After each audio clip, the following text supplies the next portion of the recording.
Hello everyone, I am Nikita Gupta and today we are going to start our new chapter that is ACTH and corticosteroids. तो basically इस chapter में हम दो topics को discuss करेंगे. First one is ACTH hormone and second one is corticosteroids. तो इसमें हम देखेंगे कि ये क्या होते हैं और ये क्या रोल प्ले करते हैं हमारी बॉडी के अंदर. So let's move. सबसे पहले हम पढ़ेंगे ACTH के बारे में. ACTH का मीन्स क्या होता है? एड्रिनो कॉर्टिकोट्रॉपिक हार्मोन और कॉर्टिकोट्रॉपिन. तो इसे क्या बोला जाता है? कॉर्टिकोट्रॉपिन भी बोला जाता है. It is a 35 amino acid containing polypeptide produce by interior pituitary gland. ये जो ACTH होता है ये 35 अमीनो एसिड से मिलकर बना हुआ पॉलीपेप्टाइड होता है जो कि एंटीरियर पिट्यूटरी ग्लैंड से प्रोड्यूस होता है. जो कि जब हमने एंटीरियर पिट्यूटरी ग्लैंड पढ़ा था तब हमने वहाँ ACTH को स्लाइटली डिस्कस किया था. तो आप वहाँ से भी थोड़ा सा रिवाइंड कर सकते हैं कि ACTH क्या होता है. यहाँ हमने देखा कि ACTH क्या है. बेसिकली एक पॉलीपेप्टाइड है. पॉलीपेप्टाइड यानी कि बहुत सारे अमीनो एसिड्स आपस में लिंक्ड होते हैं इसमें. तो इसमें कितने अमीनो एसिड होंगे? 35 अमीनो एसिड्स. क्या इसका फिजियोलॉजिकल फंक्शन है, मीन्स कि ACTH क्या रोल प्ले करता है? तो सबसे पहले ACTH प्रमोट्स स्टीरियोजेनेसिस. यानी कि ACTH क्या करता है? स्टीरियॉइड्स जो है उनका फॉर्मेशन करता है. स्टीरियॉइड्स को फॉर्म करता है. कैसे करता है? By stimulating CAMP formation. यानी कि साइक्लिक AMP का फॉर्मेशन करके क्या करता है? स्टीरियोजेनेसिस करता है. किसमें? इन कॉर्टिकल सेल्स. मीन्स की जो कॉर्टिकल सेल्स होती हैं उनमें CAMP का फॉर्मेशन करवाता है. Then ACTH rapidly increase the availability of cholesterol for the conversion of pregnenolone. Means की जो प्रेगनेनोलॉल है उसके कन्वर्जन के लिए कोलेस्ट्रॉल को अवेलेबल कराता है. कोलेस्ट्रॉल की जो कंसंट्रेशन है उसे इंक्रीज करता है ताकि जो प्रेगनेनोलॉल है वो ज़्यादा से ज़्यादा फॉर्म हो सके. So this is how ACTH promotes steroidogenesis. Second क्या करता है? Hypothalamus regulates ACTH release from pituitary through corticotropin releasing hormone. Means कि हाइपोथैलेमस से रिलीज होगा कॉर्टिकोट्रोपिन रिलीजिंग हार्मोन और CRH जो क्या करेगा? पिट्यूटरी से ACTH के रिलीज को रेगुलेट करेगा. यानी कि जैसा कि हमने कहा कि पिट्यूटरी से बेसिकली ACTH जो है वो रिलीज होता है. अब ये कब रिलीज होगा? जब हाइपोथैलेमस से कॉर्टिकोट्रोपिन रिलीजिंग हार्मोन रिलीज होगा. ये हार्मोन पिट्यूटरी को सिग्नल देगा ACTH को रिलीज करने के लिए. Then excess production of ACTH leading to Cushing syndrome. और अगर ये ACTH का प्रोडक्शन ज़्यादा हो जाता है तो उसका रिजल्टेंट क्या होता है? Cushing syndrome. तो क्या देखा हमने कि ACTH का क्या फंक्शन है, कौन इसे रेगुलेट करता है और इसके एक्सेस हो जाने से कौन सी डिजीज़ जो है वो कॉज होती है. नेक्स्ट हम देख रहे हैं कि इसमें कॉर्टिकोस्टेरॉइड्स क्या होते हैं. पहला हमने देखा ACTH, दूसरा हम देख रहे हैं कॉर्टिकोस्टेरॉइड्स जो कि हमारे मेन दोनों टॉपिक्स हैं. So steroidal hormone produce in the adrenal cortex. Mainly, it is involved in the regulation of physiological activities such as immune response, carbohydrate metabolism, regulation of inflammation, protein metabolism and regulation of blood electrolyte level. यानी कि हमारे जो adrenal gland है उसमें दो part होते हैं. पहला कॉर्टेक्स, सेकंड मेड्यूला. तो इसके जो कॉर्टेक्स पार्ट से सेवरल स्टेरॉयडल हार्मोन्स प्रोड्यूस होते हैं. और ये जो स्टेरॉयडल हार्मोन्स हैं ये बहुत सारी फिजियोलॉजिकल एक्टिविटीज़ को रेगुलेट करते हैं. जैसे कि इम्यून रिस्पॉन्स यानी कि इम्यूनिटी को स्ट्रॉन्ग करते हैं. सेकंड, कार्बोहाइड्रेट मेटाबॉलिज्म यानी कि कार्बोहाइड्रेट का मेटाबॉलिज्म करवाते हैं. थर्ड, रेगुलेशन ऑफ इन्फ्लामेशन यानी कि जो इन्फ्लामेटरी एक्टिविटीज़ होती हैं उनको रेगुलेट करते हैं. फोर्थ, प्रोटीन मेटाबॉलिज्म, यानी कि कार्बोहाइड्रेट और प्रोटीन दोनों के ही मेटाबॉलिज्म के लिए कौन रिस्पॉन्सिबल है? Steroidal hormones. And regulation of blood electrolyte level, यानी कि ब्लड में जो इलेक्ट्रोलाइट्स हैं, जो आयंस हैं, उनके लेवल को भी कौन रेगुलेट करते हैं? कॉर्टिकोस्टेरॉइड्स। तो these are the function which are performed by corticosteroids. Next है कॉर्टिकोस्टेरॉइड्स के टाइप। तो बेसिकली जो कॉर्टिकोस्टेरॉइड्स हैं उन्हें दो टाइप में डिवाइड किया गया है। पहला है ग्लूकोकॉर्टिकॉइड एंड सेकंड है मिनरलोकॉर्टिकॉइड। अब इसमें जो ग्लूकोकॉर्टिकॉइड्स हैं उनके अंदर क्या आते हैं? उनके अंदर ड्रग्स आती है डेक्स्ट्रोमिथासोन, प्रिडनिसोलोन एंड फ्लूड्रोकॉर्टिसोन। देन नेक्स्ट आता है कॉर्टिकोस्टेरॉइड्स में जो ग्लूकोकॉर्टिकॉइड्स आते हैं उनके फंक्शन। हमने ग्लूकोकॉर्टिकॉइड स्टार्ट किया, उसमें ड्रग्स देखी, अब उन ड्रग्स के फंक्शन देख रहे हैं कि ये ग्लूकोकॉर्टिकॉइड्स क्या एक्शन परफॉर्म करते हैं। So glucocorticoids are used in the treatment of joint pain and inflammation, dermatitis, allergic reactions, asthma, hepatitis and ulcerative colitis. So क्या क्या फंक्शन परफॉर्म की ग्लूकोकॉर्टिकॉइड ने?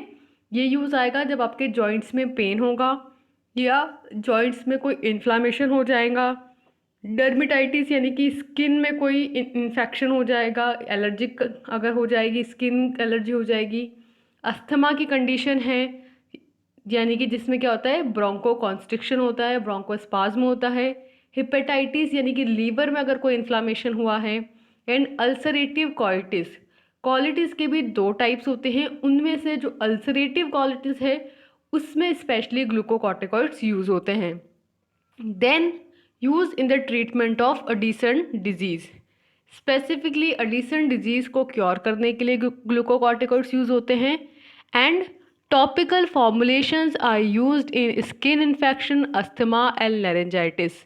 तो जैसा कि हमने ऊपर बताया कि स्किन से रिलेटेड एलर्जी या डर्मेटाइटिस है तो उनमें हम ग्लूकोकॉर्टिकॉइड्स को यूज़ कर रहे हैं, तो वही बात को हम ऐसा बोल सकते हैं कि स्किन के जो इन्फेक्शंस हैं उनमें यूज़ किया जाएगा। अस्थमा जो कि रिपीट हो रहा है, एंड लेरेंजाइटिस यानी कि जो अगर आपके लेरिंग्स में इन्फेक्शन हो रहा है तो उसको भी ट्रीट करता है आपका ग्लूकोकॉर्टिकॉइड्स। अब इसके साथ कुछ साइड इफ़ेक्ट्स एसोसिएट हैं, जैसे कि एंजाइटी, डिप्रेशन एंड साइकोसिस, यानी ये मेंटल हेल्थ पे इफ़ेक्ट डालता है। और हाइपरग्लाइसीमिया यानी कि ग्लूकोज के लेवल को ब्लड में बढ़ा देता है। ऑस्टियोपोरोसिस यानी कि जो बोन्स हैं उनके डिग्रेडेशन के लिए रिस्पॉन्सिबल है। ऑस्टियोज में जो है पोर्स जो है वो क्रिएट करता है। एंड रेटिनोपैथी जो कि आइज़ में एक डिजीज़ है उसे कोज करता है। So these are the side effects associated with glucocorticoids. Next आता है कैसे ये बायोसिंथेसाइज हो रहा है, यानी कि कैसे आपके जो ये हार्मोन है ग्लूकोकॉर्टिकॉइड, कॉर्टिकॉइड्स जो है वो कैसे बनेंगे।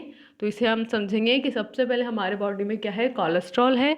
कोलेस्ट्रॉल ने क्या बनाया? प्रेगनेनोलोन बनाया।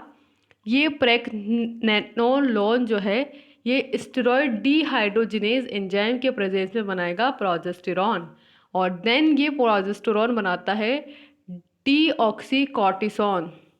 डीऑक्सीकॉर्टिसोन जो है फर्दर दो फॉर्म प्रोडक्ट जो है कंपोनेंट जो है वो फॉर्म करेगा। फर्स्ट ये बनाएगा कॉर्टिस्टेरॉन एंड सेकंड ये बनाता है 11 बीटा हाइड्रोक्सिलेशन। फिर इस कॉर्टिकोस्टेरॉन से फर्दर बनेगा 8 हाइड्रोक्सी कॉर्टिकोस्टेरॉन, यानी कि जब 8 पोजीशन पे हाइड्रोक्सिलेशन होगा तो 8 हाइड्रोक्सी कॉर्टिकोस्टेरॉन बनेगा और उससे फाइनली बनेगा एल्डोस्टेरॉन। तो this is how aldosterone is formed from cholesterol, जिसमें बीच में इंटरमीडिएट में क्या देखा हमने कि प्रोजेस्टेरॉन बना और कॉर्टिकोस्टेरॉन बना। सो this is the biosynthesis pathway. Next है फार्माकोलॉजिकल एक्शंस ऑफ ग्लूकोकॉर्टिकॉइड्स। सो सबसे पहले हम इफ़ेक्ट देखेंगे ग्लूकोकॉर्टिकॉइड्स का कार्बोहाइड्रेट और प्रोटीन के मेटाबॉलिज्म पे, और फिर देखेंगे फैट के मेटाबॉलिज्म पे। तो कार्बोहाइड्रेट पे और प्रोटीन पे क्या इफेक्ट डालता है? It promotes glycogen deposition in the liver. सबसे पहले तो ये जो लीवर सेल्स हैं उनमें ग्लाइकोजन के डिपोजिशन को प्रमोट करता है, यानी कि ग्लूकोज से ग्लाइकोजन के फॉर्मेशन करेगा और उसको डिपॉजिट करेगा, तो ग्लूकोज का जो लेवल है ब्लड में उसे कम करेगा। सेकेंड, इट प्रमोट्स ग्लूकोनियोजेनेसिस, यानी कि ज़्यादा से ज़्यादा ग्लूकोज को फॉर्म करवाएगा बाय अदर सोर्सेज, यानी कि प्रोटीन से और लिपिड से, जो भी नॉन कार्बोहाइड्रेट सोर्सेज हैं उनसे ग्लूकोज के फॉर्मेशन को प्रमोट करता है।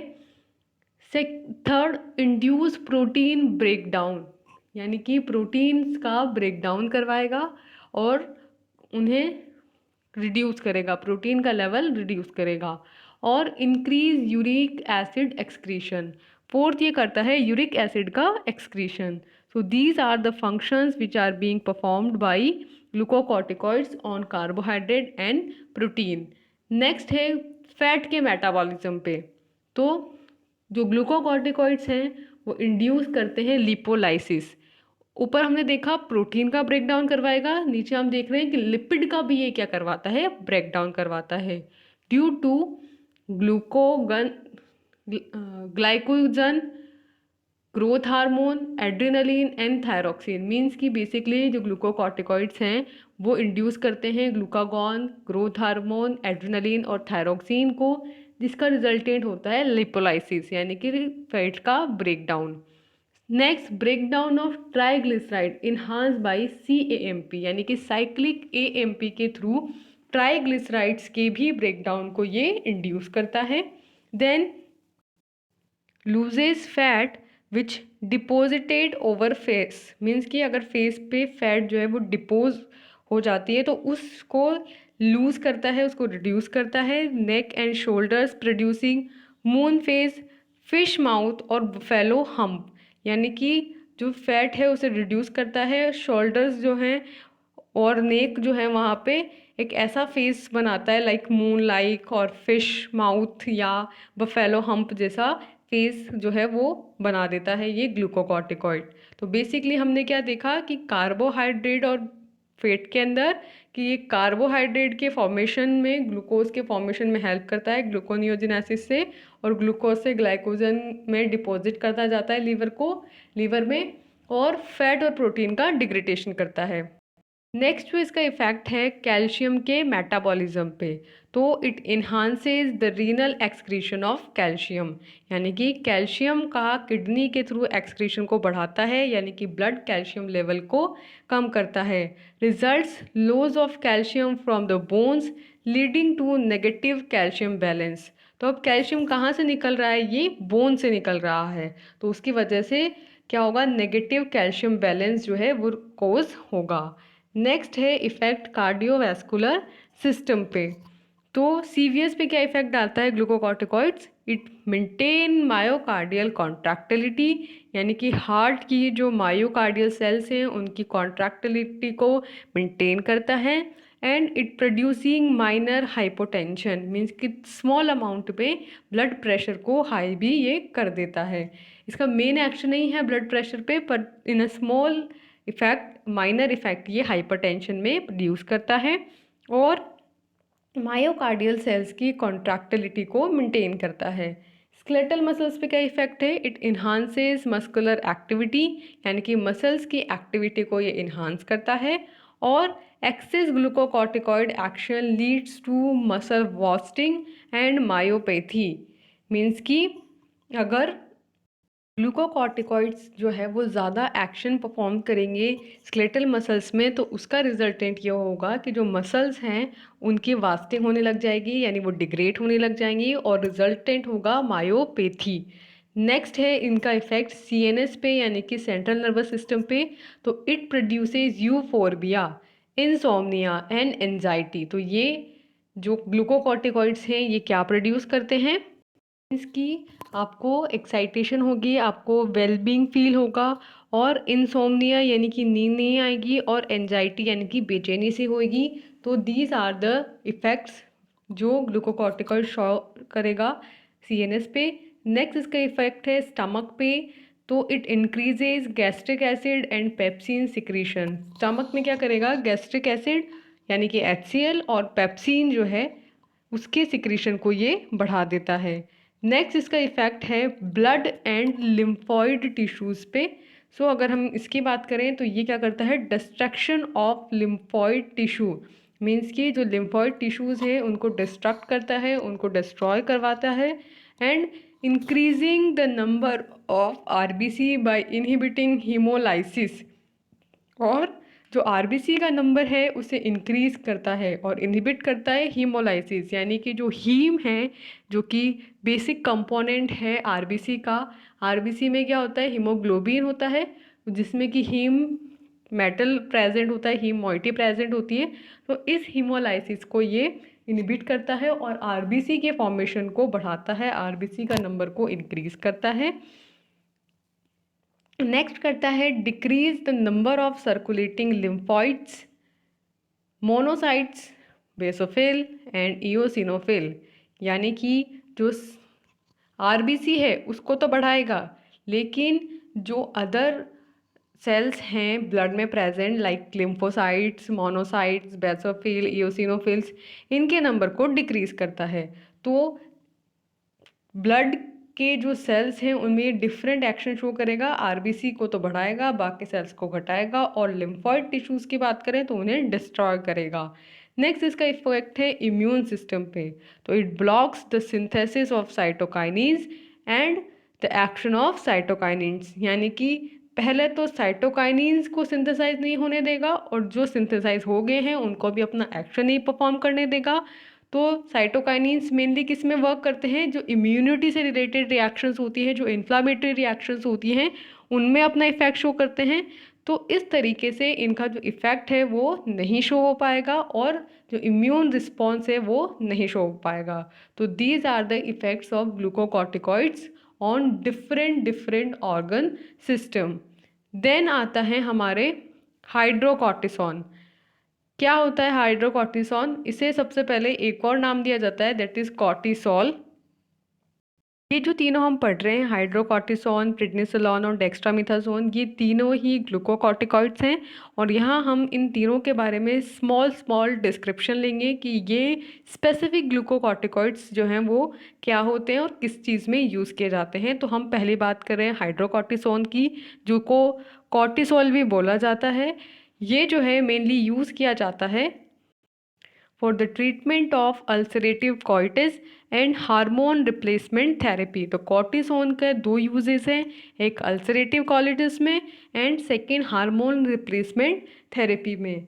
सेकेंड है आपका प्रेडनिसोलोन। ये जो है 4 टाइम्स मोर पोटेंट है than hydrocortisone and more selective है। मोर पोटेंट है और मोर सेलेक्टिव है, यानी कि सेलेक्टिवली जाके एक्ट करेगा और जो एक्शन इसका आएगा वो भी 4 टाइम्स आएगा। Act as anti-inflammatory, anti-allergic, used for treatment of autoimmune disease। तो ये जो प्रेडनिसोलोन होता है ये एक्ट करता है एज एंटी इन्फ्लामेटरी, क्योंकि अभी हमने ग्लूकोकॉर्टिकॉइड्स में ही देखा कि ये इम्यून रिस्पॉन्स में क्या करता है, एक्शन शो करता है। तो कैसा एक्शन शो करेगा, एंटी अगेंस्ट एक्शन शो करेगा and anti allergic action show करेगा, यानी कि एलर्जिक जो रिएक्शंस हैं उनमें भी नेगेटिव इफेक्ट शो करेगा और इन्फ्लामेशन में भी अपोजिट एक्शन शो करेगा। और यूज़ किया जाता है ऑटो इम्यून डिजीज़ के ट्रीटमेंट के लिए, क्योंकि ऑटो इम्यून डिजीज़ में क्या हो रहा होता है कि हमारी जो बॉडी की इम्यूनिटी की सेल्स हैं, इम्यून सेल्स हैं, वो ओवर एक्टिव हो जाती हैं और हमारी ही बॉडी की सेल्स को डिस्ट्रॉय करने लग जाती हैं। तो उस टाइम पे इम्यून सिस्टम को सप्रेस करना नीडेड होता है। तो ये क्या करता है, अपोजिट एक्शन शो करेगा इम्यून सिस्टम की और ऑटो इम्यून डिजीज़ को ट्रीट करेगा। नेक्स्ट है आपका डेक्स्ट्रोमिथासोन। ये जो है एक पोटेंट एंड सेलेक्टिव ग्लूकोकॉर्टिकॉइड है and it is use for allergic inflammatory condition which is long acting. Means कि जो लंबे समय तक चली आ रही अगर एलर्जिक और इन्फ्लामेटरी कंडीशन है तो उसको ट्रीट करने के लिए डेक्स्ट्रोमिथासोन प्रिस्क्राइब किया जाता है। नेक्स्ट है अपना मिनरलोकॉर्टिकॉइड। तो अभी हमने कॉर्टिकोस्टेरॉइड स्टार्ट किया था जिसमें हमने पहला ग्लूकोकॉर्टिकॉइड कंप्लीट किया और अब हमारा सेकंड टॉपिक है मिनरलोकॉर्टिकॉइड। तो मिनरलोकॉर्टिकॉइड क्या होता है और इसका क्या एक्शन है वो देखेंगे। तो aldosterone is a prototype which produce mineralocorticoid effects. तो मिनरलोकॉर्टिकॉइड्स के अंदर कौन सा हार्मोन आता है? एल्डोस्टेरॉन, जो कि इसका प्रोटोटाइप है। And bye acting on distal tubules aldosterone enhances the absorption of sodium.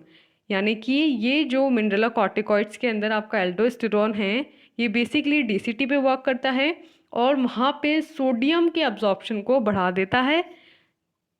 और a similar effect occurs in colon, sweet gland and salivary gland.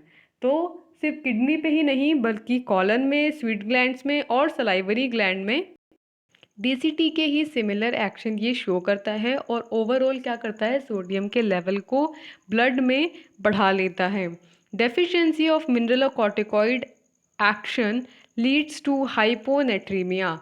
अब क्योंकि ये सोडियम के लेवल को बढ़ाता है, तो अगर मिनरलोकॉर्टिकॉइड की कमी होगी तो उसका रिजल्टेंट क्या होगा, हाइपोनेट्रीमिया एंड हाइपरकैलेमिया। यानी कि पोटेशियम का लेवल तो बढ़ जाएगा और सोडियम का लेवल कम हो जाएगा।